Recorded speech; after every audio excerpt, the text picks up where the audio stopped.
Hi, and welcome to Soaring Prophets. Wednesday night for a change. We're trying out something new. We tried to have Ian a couple of weeks ago. I know some of you longtime followers were here, and Pat and I did like a little show and dance to fill the time, and it was fun. We had a really good time. But so we did get the wonderful Ian. He is finally free and is able to attend. So Ian is the executive director of Run Ottawa.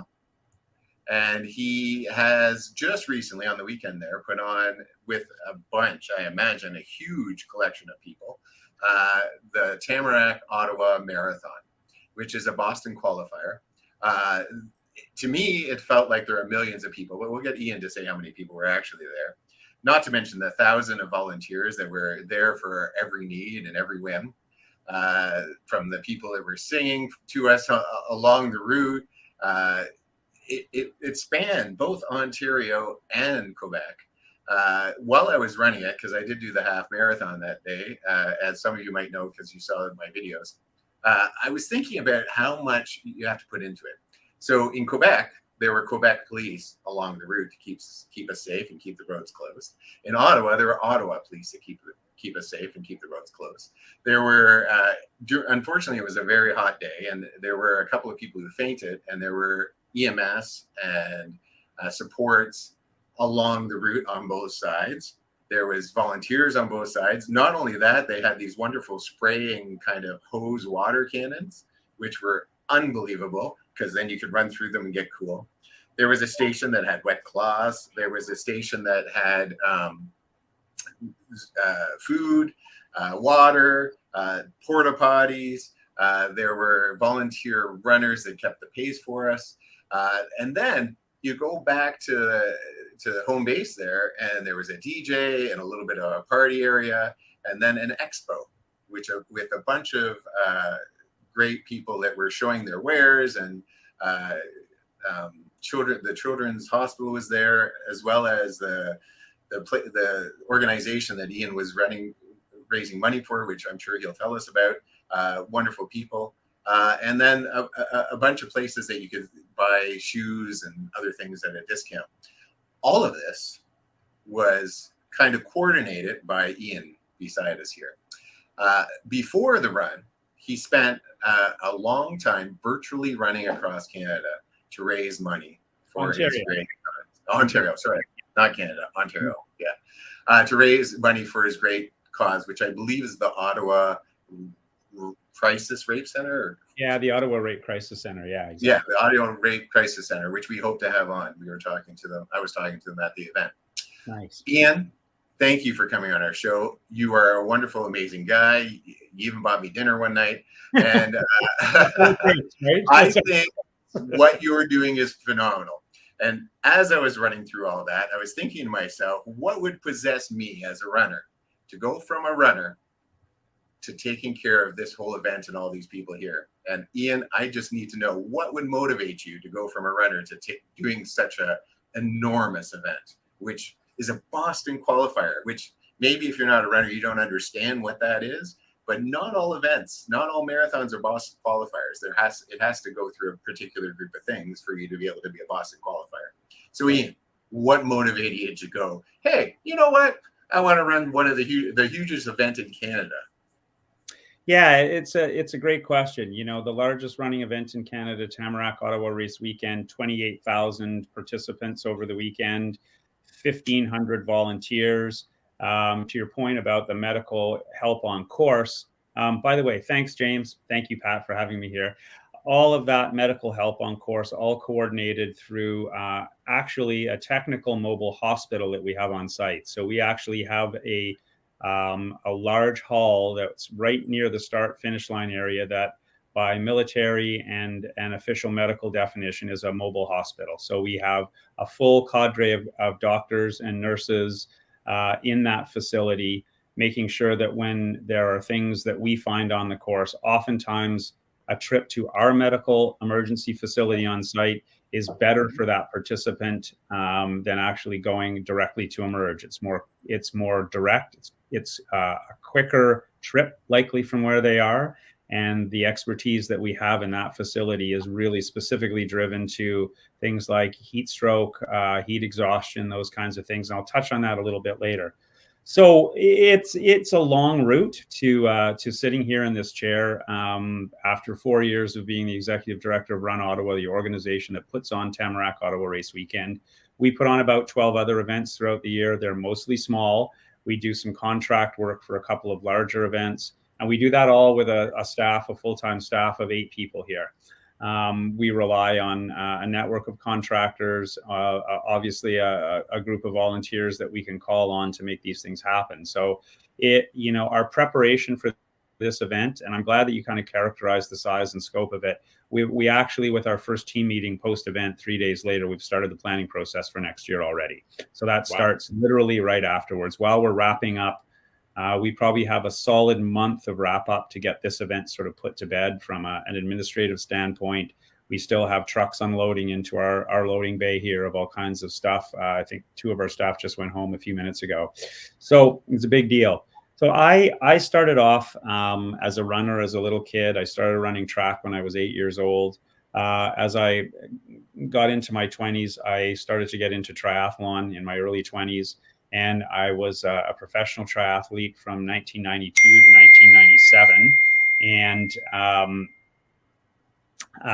I raced on the Canadian national team for those 5 years.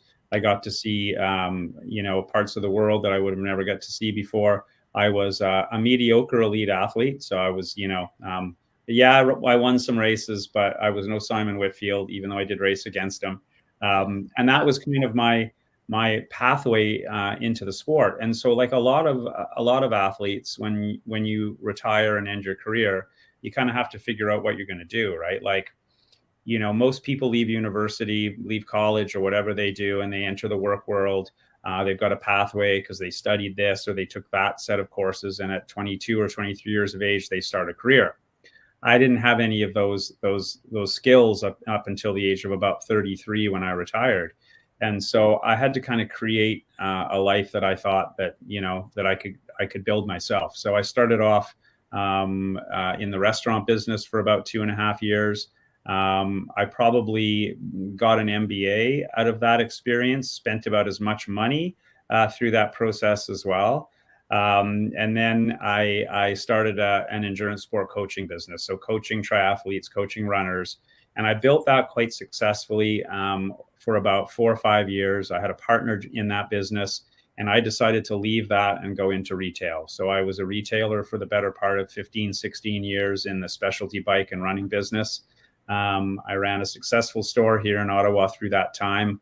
I also, towards the end of that period, I bought into a multi-sport, a triathlon production company based here in Ottawa that puts on about 10 events a year. Small company, but the largest sort of triathlon event business in Eastern Canada. So I ran that for a number of years. So I had an event management background at that point. We also recreated somewhere during that journey another endurance sports coaching business, which we ran together. So prior to 2019, I was at the same time a retailer, an event producer, and also running a coaching business as well. So it was a lot. It was successful. It was an industry that I've known since, for the last 30 years. So it was something really familiar with to me. Obviously built up all these contacts within that world and relationships and all of that sort of thing. Meanwhile, the event, that you're talking about, James, has been going on. This will be the 50th year coming up for our event. And so, that goes on inside our city. I obviously know the folks that were part of the organization. I've known them for years. And we had the executive director at the time decide to step away.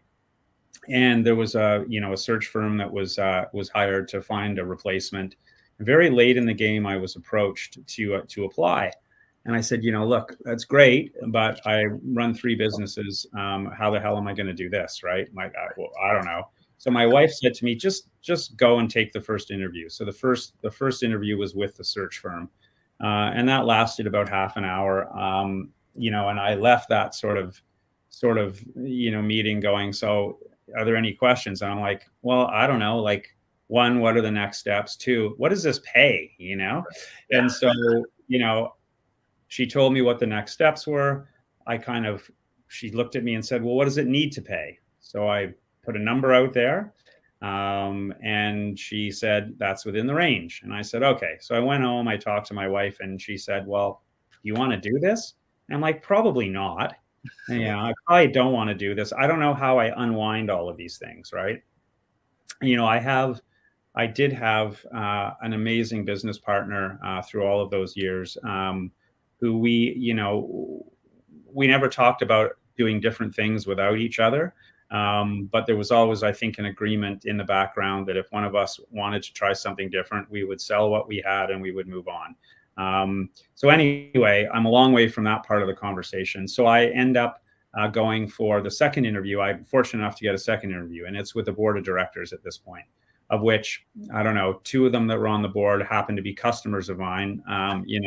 Another guy, a good friend of mine, ends up becoming the mayor of our city in the last election. So I don't get an easy ride. I have about an hour-long interview with the board. Yeah. And then now I'm kind of interested. Now I might be interested.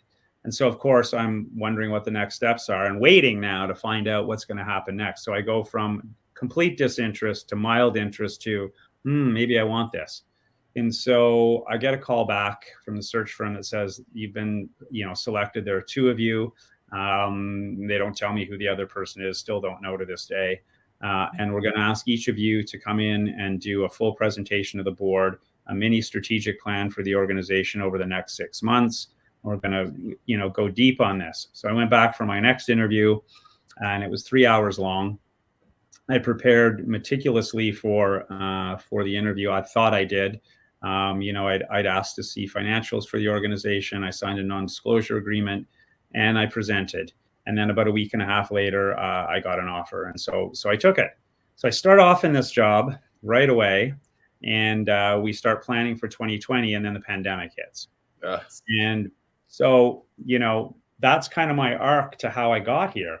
And, I had to do a couple of things. I had to put my interest in the businesses that I owned into a blind trust. One of them, the event management business that we had, I had a year to divest myself of that business. And fortunately, we found a buyer just before the pandemic hit, which was great. And we effectively wound down or sold our other two interests. And my partner went his happy way, and I went my way. So we remain to this day great friends. And I think my decision, it was the catalyst for that to happen, was probably the best thing for both of us in the end. The job that I have is there's a lot of responsibility, but it's not the same, and it doesn't feel as pressure packed as running your own business all the time. Right. And I think, Pat, that, and I think there was just a slight shift in how my mind worked and how I worked. So I think it's been great. Like, I love this organization. We are a not-for-profit. We're a highly successful not-for-profit, but through Tamarack Ottawa Race Weekend, we create a platform this year for about 74 charities. We've helped them raise, by the time the final numbers come in, probably about $1.25 million. And we do that year over year.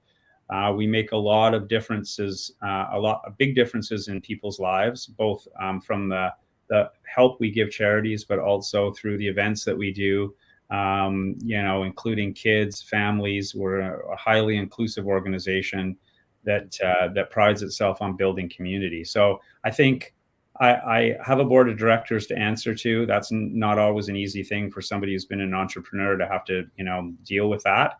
I'm learning. I still keep learning. I'll never learn. But it's been an amazing journey. And I think, I don't know how long I'll be here for. We have some amazing team members. And I think, there are some things that I want to accomplish here that will take a few more years to do. And then once that happens, I want to be able to hand over things here to somebody who's younger, somebody who, represents some of the values of a younger generation and the next group of runners. And so that's kind of the goal, Right. Well, Ian, there's a ton to unpack there, and it sounds like, you've really jumped into this wholeheartedly and with both hands on the reins. I also appreciate your honesty of when you talk about, board of directorships and that. James and I have both been members of organizations and on directorships ourselves. And the planning to plan the next plan of the meeting, it was something that killed us in different organizations and agencies that we've been a part of over the years. And maybe there's something to, there's a skill set to meander that. And a couple young guys like us walking into those things that were predominantly run by older gentlemen, I must say, was a lot to handle. Now, how is something, I think maybe your organization sounds a little bit more forthcoming and a little bit younger and a little bit more inspired. But how do you handle those sorts of personal things, those interactions, when you're that kind of hardcore entrepreneur and you have this directorship that is there to rein you in while you're trying to get rolling full time? It's a great question because, like you guys, I've sat on, I think, 7 boards since 1997 or 98, right? In fact, I sat on 2 boards. I've sat on 2 boards while I've been in this role. So I have a long history and experience of being a board member. Yeah. And I think we have some older board members as well. And we've refreshed with some younger people. And I think the point where it becomes a bit challenging is that difference between governance and operations, right? And so for us, our board is structured as a governance board. We have some runners on the board. Most people on the board are runners. And so there is a difficult time restraining oneself sometimes from interjecting into my world thoughts on the operation side from a board that's a governance board. And I think to my shortcomings is that, I'm maybe not always as receptive to some of that feedback as I could be. And I think maybe, developing some soft skills around not necessarily discouraging that, but contextualizing it and turning it into something that's positive for both sides of the experience. So I find that to be really difficult. Diplomatic answer. I was going to say, I'm like, Ian's already got the job, but he's still interviewing for it here. I love that. I think that's great. It's true. You ultimately, as an entrepreneur in whatever business you're in, you're effectively responsible to your customers, whoever those are. Whether you're selling something to them, whether it's a service or whether it's a good, your order of operations is customer first, staff and team second, yourself third. And so all of the decisions that you make, you're used to making in a vacuum or a bit of an echo chamber. If you have a partner, there's 2 of you in the echo chamber, but you're used to making these decisions with those sorts of eyeglasses on as you're thinking about them. But when you make a move without consulting your board on an issue where you probably should have, and then you get slapped around a little bit for that, you're reminded that, there is a chain of accountability. And there is on certain things, you can't act with complete, I guess, which is with complete autonomy in those instances. So learning that bit is, we have a good board. We have a great board. And I'm not saying this if they're watching later on, but and they're incredibly supportive, but sometimes that becomes a little bit challenging. Now, Ian, your board, kind of describing the individuals that have made that up and why those individuals are there. Do you have kind of a diverse board of individuals from business community? You're saying that you have a couple of runners that are involved as well. Why and how do you come forward to build an organizational structure like that one is workable? One, they also obviously have to have the skill set to bring, but 2, understanding what the product is that you're selling. Yeah, it's a good question. So most of our board members have a strong connection to the organization from a participant side of things. They're runners, but that's kind of tangential to the reason that we would bring them onto the board. So of course we need to have a lawyer on the board. We need to have an accountant on the board or equivalent. We need to have somebody who has some experience in the not-for-profit world. So we try to hit all of those kinds of markers, somebody who is an expert on diversity and inclusion.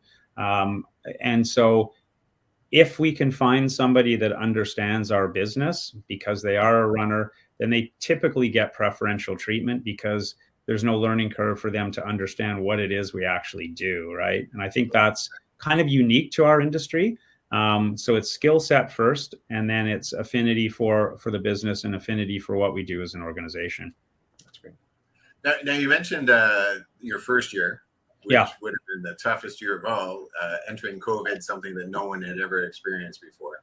Yeah. And you're going from a huge marathon, which you probably already started planning because it was March. So you'd be halfway through planning. March 16th. Starting to implement stuff, right? Getting it ready. How do you transition from, because I imagine either you shut it down, which I'm not sure, or you went virtual. Yeah. So first of all, what did you end up doing? And how do you transition from that when there's so many moving parts? Yeah, so we were 3/4 of the way pregnant when COVID hit.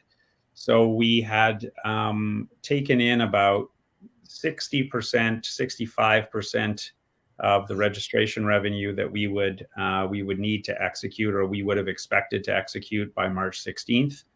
We had so most of the things that we contract for,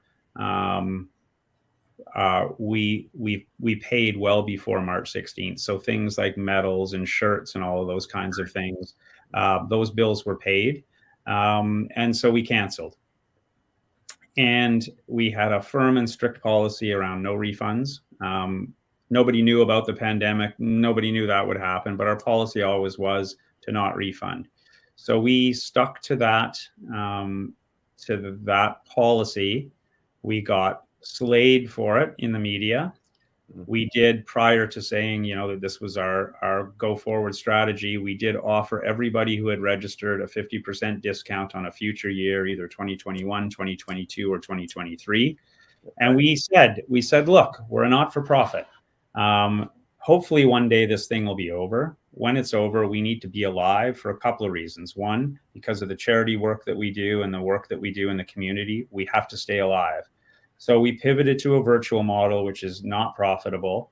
Thankfully, because we've been so successful for so many years, we built up a little bit of a cushion. I didn't have to lay anybody off, but we did a couple of different things. Like we started a reasonably successful online retail business. So we started our own coffee brand that was packaged, roasted for us specially. We started selling that online. We started selling running apparel and merchandise online. So we created this little online business, which, paid a few of the bills. And more importantly, what we wanted to do was to work through that sort of awful, you're not getting a refund policy, slowly helping people forget about that and remembering our brand. So a lot of the things that we did were like really brand specific. So like, we've got a playlist that you can access. We put up a new playlist on Spotify every week. So we marketed that. And it's like, you want to go running? Here's our Spotify playlist. Buy some coffee, participate in a virtual event, buy some swag. And so we were communicating continuously with we have a huge database, about 120,000 active and potent email addresses. So people will say, oh yeah, we've got a 50,000 person database and half of it's junk. Ours isn't. So we had a market to speak to. And so I think a lot of that was about keeping the brand alive and making sure that when this was over at some point, people would remember us. They would start over time, post March 16th, 2020, to regain that positive image of who we were. And we were really successful in being able to do that. We executed the event virtually in 2021. And then, of course, in the fall of 2021, we were actually able to open registration for an in-person event in 2022 that we knew we would, or reasonably certain we would have. So Ian, walk me through briefly what a virtual marathon looks like. Right. So just to remember, so this event, James, that you were at, so the marathon is one component of it. We do a half marathon, a kids event, a 2K, a 5K, and a 10K. So what you do, and I know like it was the only thing we had to do during the pandemic. And I know it sounds kind of ridiculous now, but you registered, you paid your registration fee. We would send you a race bib. We would do a bunch of things around that. You would go whenever you wanted to during this window, this month-long window, you would run the event on your own and upload your time onto a website, and you would be ranked just like you'd showed up at a regular start line. But we did things to make it fun, right? Like we put some virtual, selfie booths out there. We did a bunch of marketing around it, and we did a bunch of engagement with participants who are registered to try to make it fun.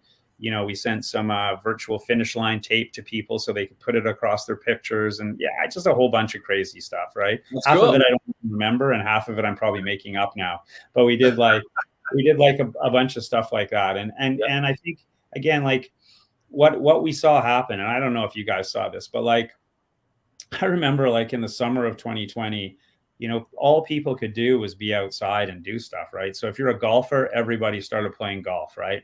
That was the thing to do. I'm a golfer, and the golf course that I'm a member at was dying before the pandemic, an old private club here in Ottawa that was just like dying. COVID hits. By 2022, we now have a wait list, and so that started happening. But the same thing started happening in the running world.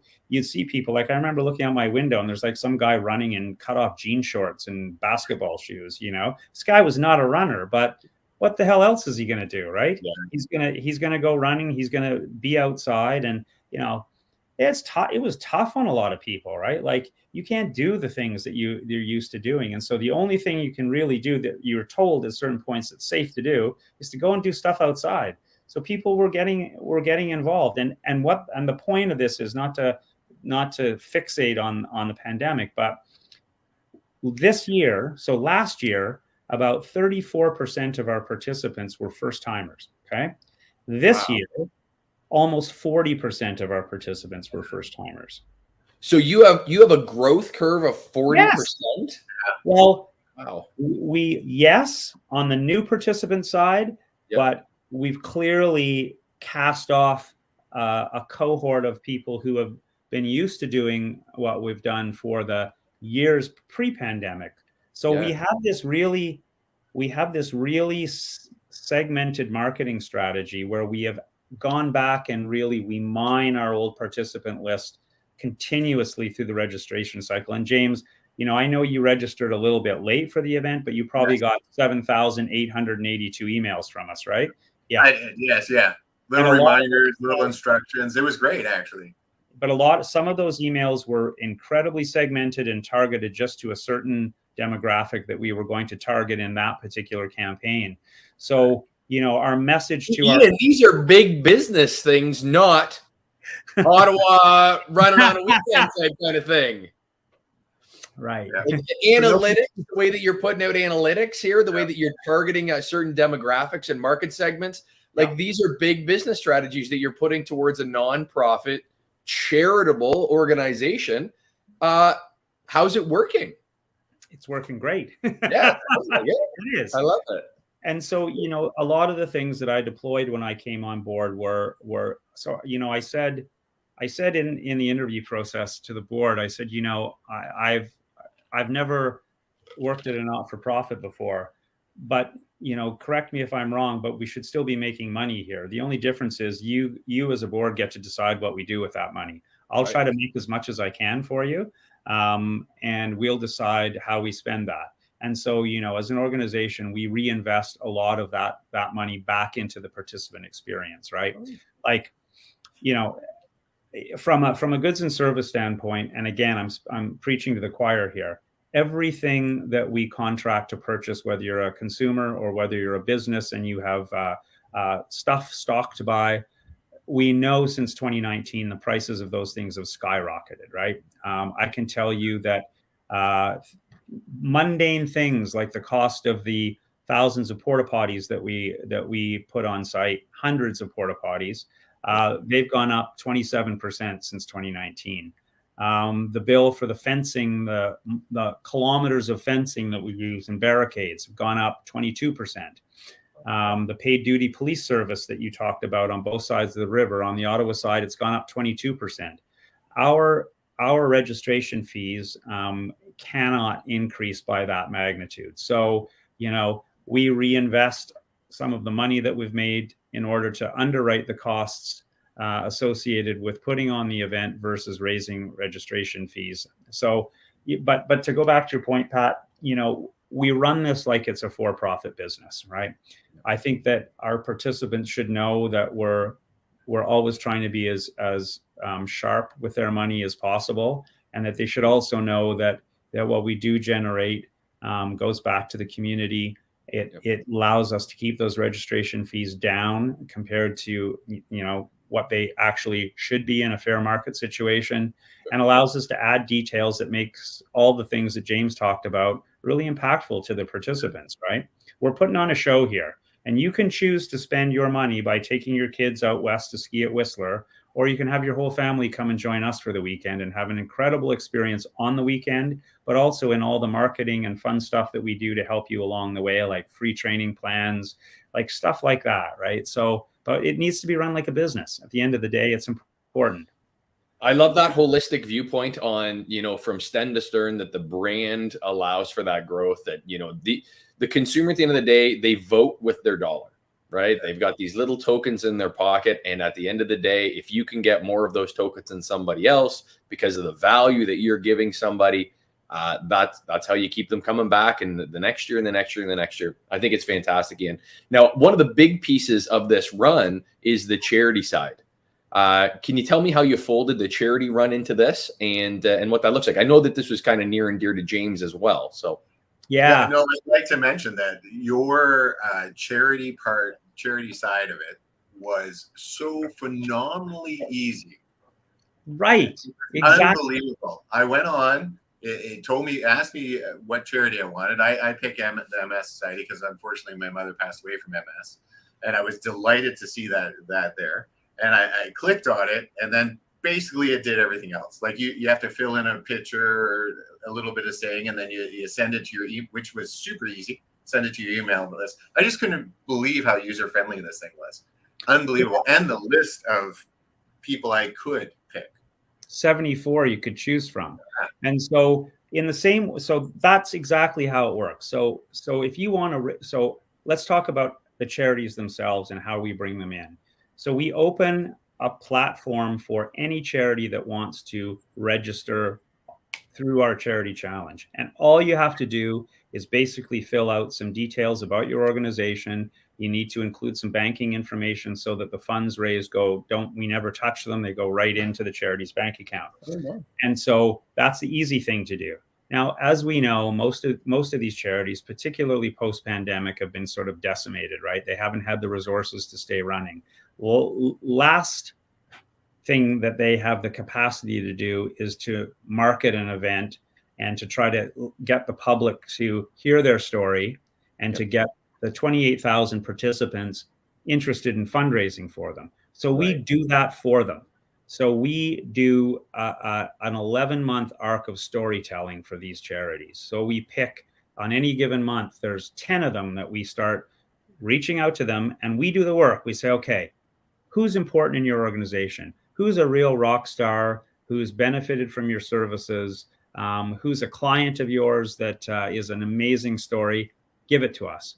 And we go and we unpack the story. We tell it on social media. We tell it through a newsletter campaign, and we talk that charity up. So we do 10 of those a month, and we go on and we do that again to another 10 charities. And the charities love it because they don't have to do as much to make that happen. We're doing it for them. Plus, we're telling that story to 28,000 people who, like James, decides that they want to raise money for a charity. They create a fundraising page. They send that information off to their entire email database. And all of a sudden, the money starts coming in. You don't want to raise money like James did for a charity, but you want to make a donation when you register. You just drop down and say, I want to slide $20 to the MS Society.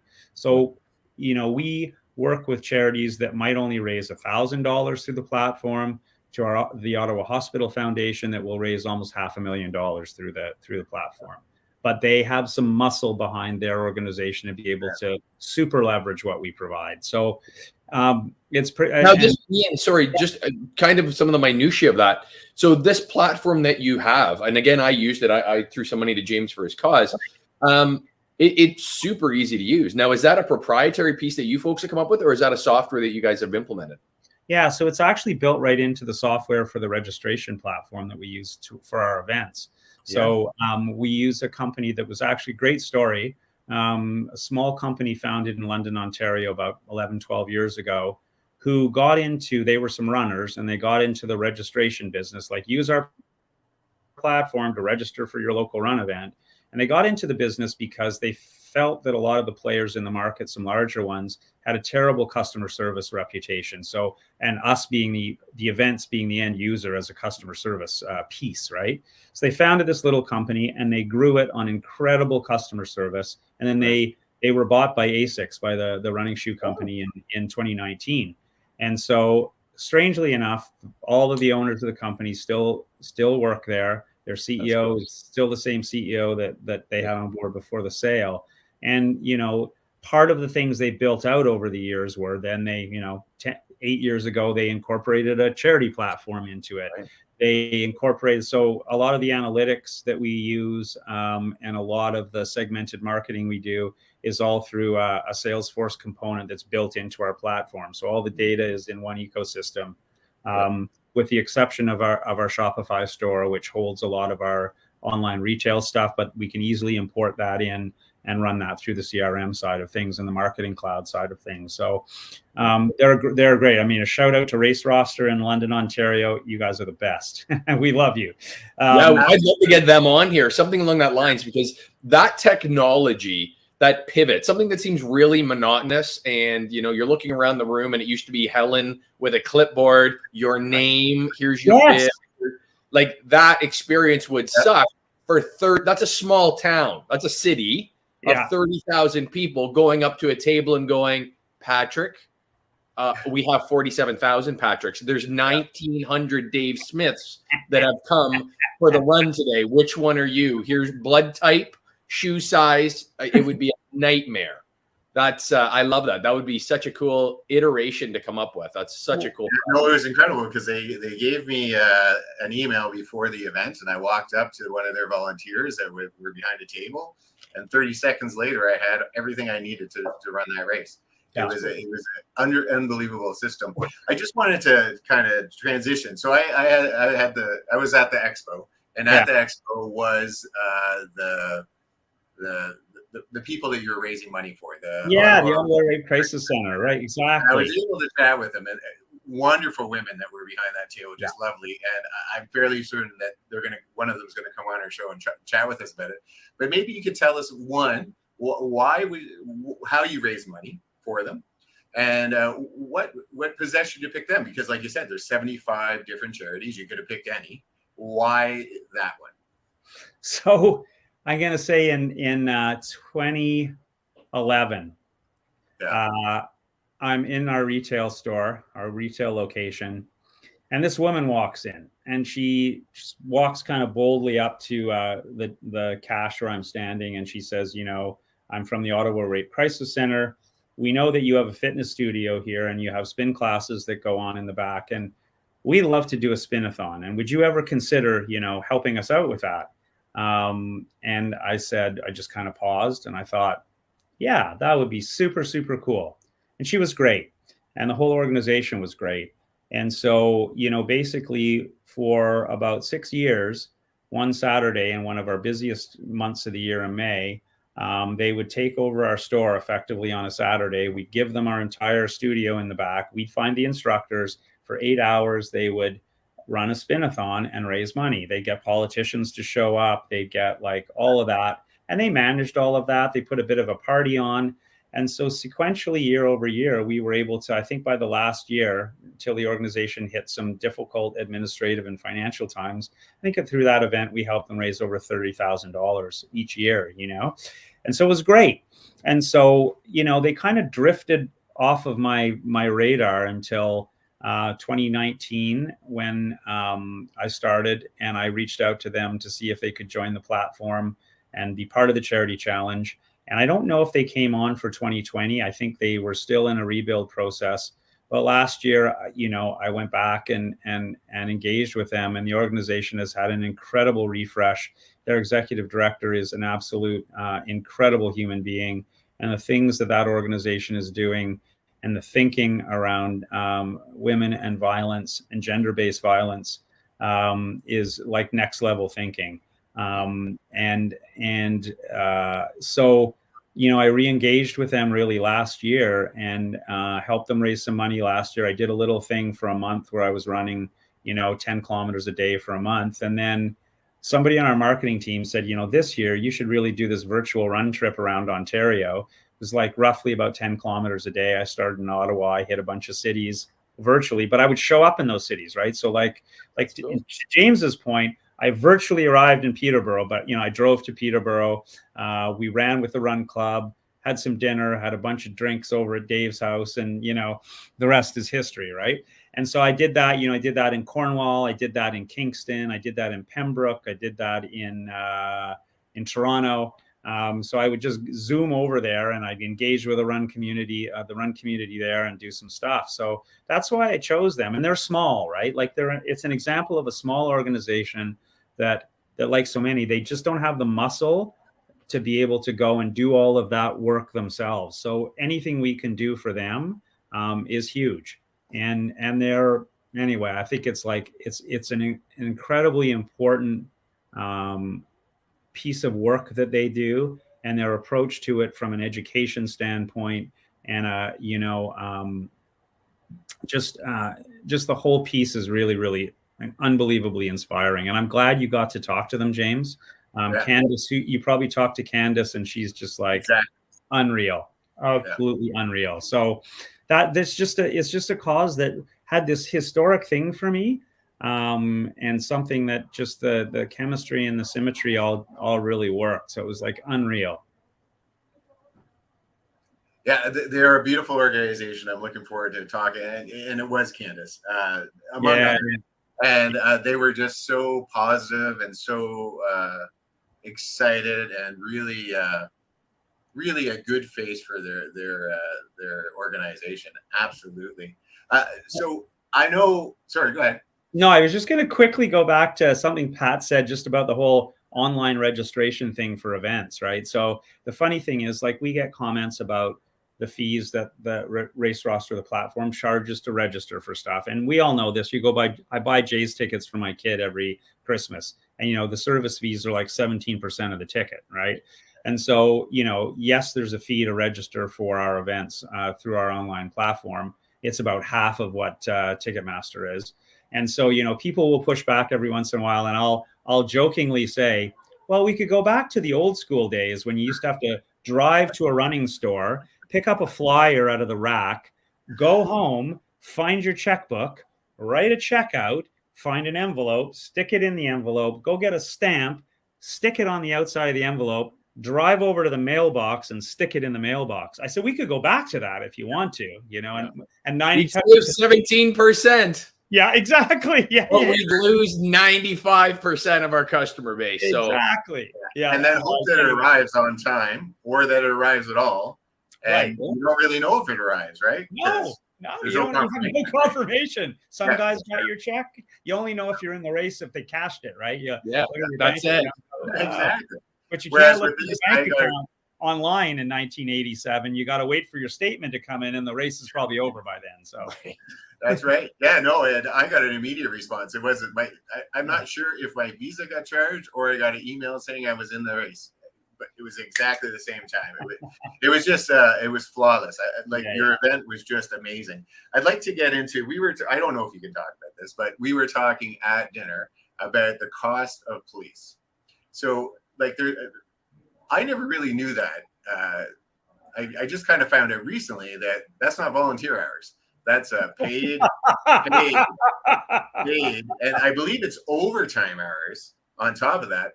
And they kind of decide, you negotiate with them how many police officers. Could you kind of talk about that? Is that okay to talk about? Yeah, of course, 100%. So, policing for our events in this city, like every other city, is a fee for service, right?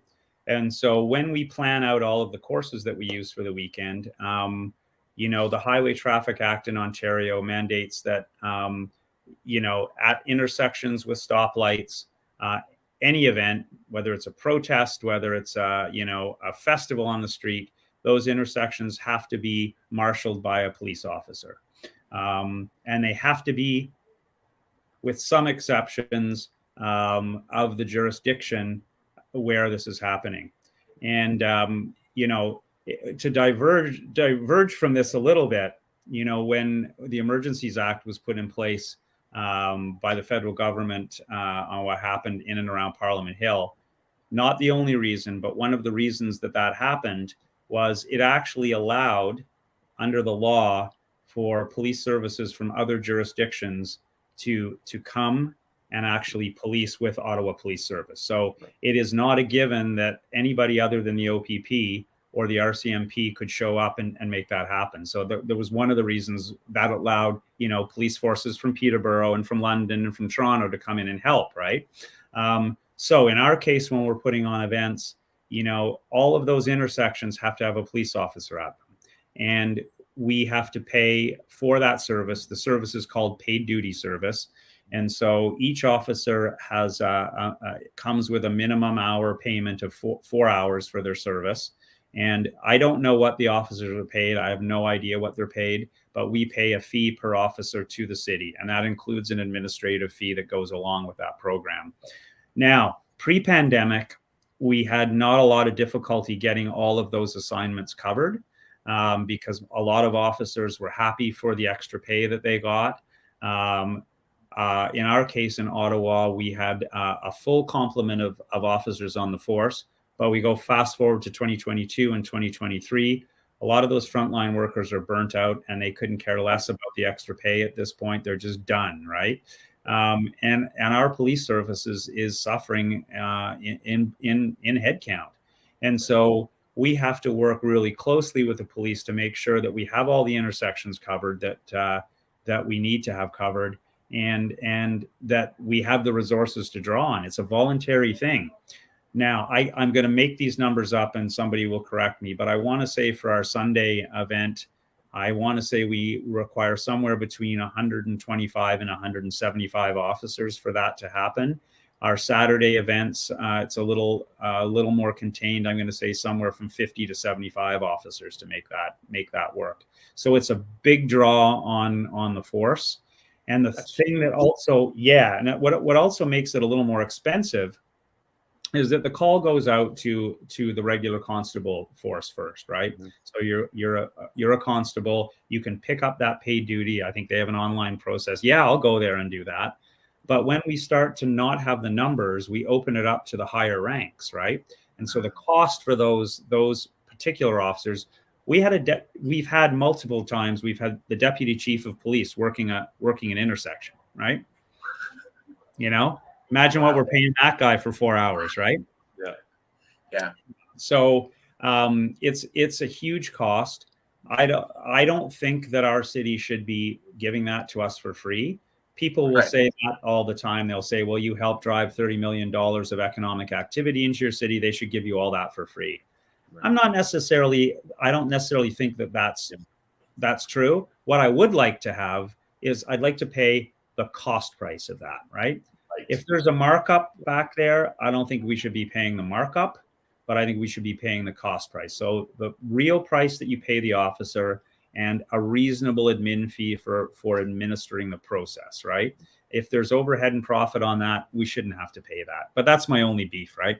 No, and I agree, Ian, 100%. I think that a lot of, whenever you put red tape and bureaucracy, us as kind of the entrepreneur out there start scoffing. I know every tax time, my brain just is like, but where does this go again? Yeah. I don't mind doing my part as they so often ask me to, but I wonder where it goes sometimes. So no, I think you're 100% right. If you can get a dollar number on the reality of what the service is worth versus the bureaucracy that's attached to it, always, I think there's no one in the country that would be scoffing at you for saying, hey, we'll do the bottom line on this and go from there, because we bring $30 million of economic drive to this community, which I think is amazing. It's a very cool process. It's a very cool project that you guys have put together here. And I know James he's just thrilled about doing it, having you on here tonight, chatting with you. So it's been a very cool thing.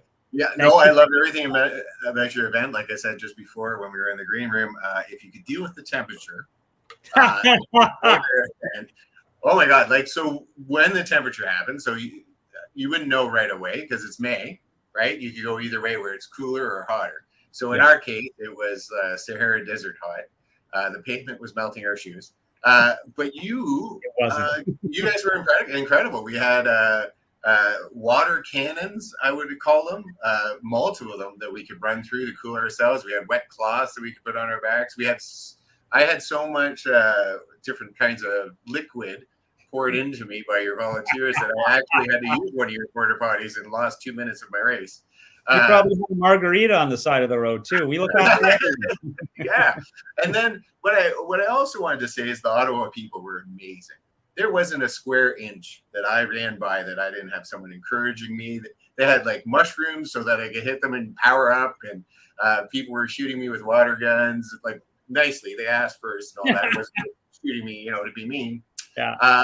And there were signs of encouragement, funny ones, and like just wonderful ones, and some that just said, "I'm here for you," which, it doesn't seem like a lot, but when you're on kilometer 18, it really picks you up. It really makes you feel good. You got people cheering and screaming, and those are just people that are there for the race. Are you finding that Ottawa is embracing your race? Because I know in some cases, like in Peterborough, sometimes we have like runs, not as big as what you do.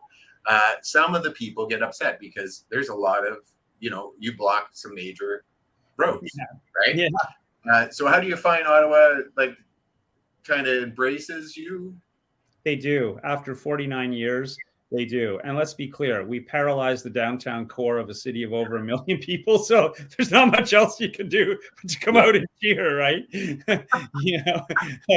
Well, I'm not going anywhere this weekend anyway, so I might as well go out and cheer. No, the residents of Ottawa, I was born and raised in Ottawa. I've lived for very short periods of time, a couple of other places, but, it is part of the fabric of our city.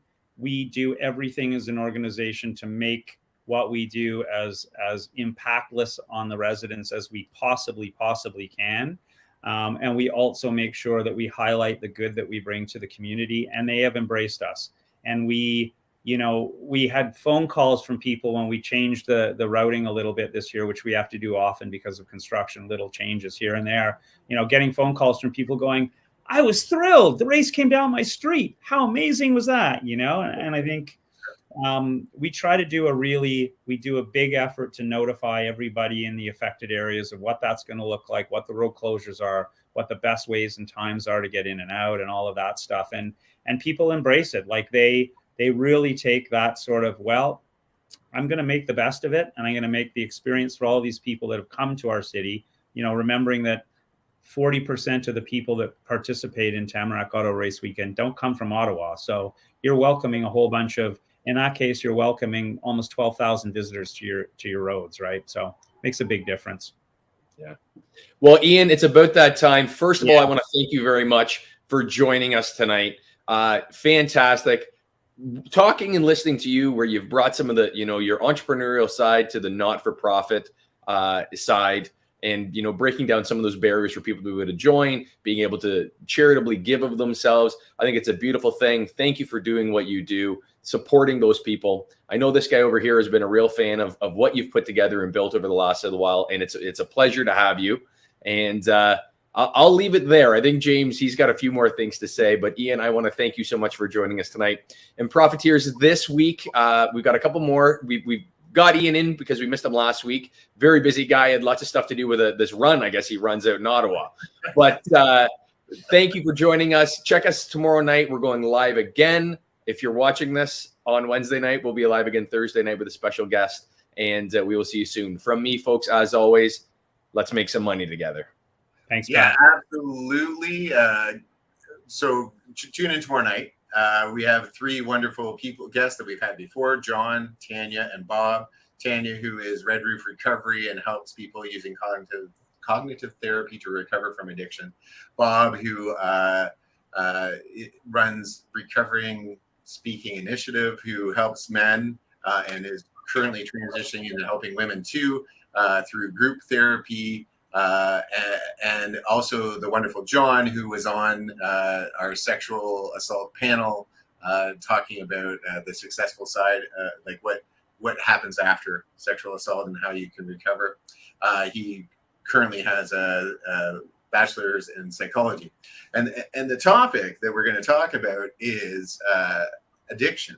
And there's kind of the two majors are the 12-step approach, which is Alcoholics Anonymous, and the cognitive therapy. And we're going to discuss the pros and cons of both and compare, and as well as some other therapies if they come up. And I just think it's a wonderful conversation. We started it actually when we were filming in Guelph, the sexual assault recovery. I can't remember what we called it now. That Bob's wonderful organization put on and allowed us to host.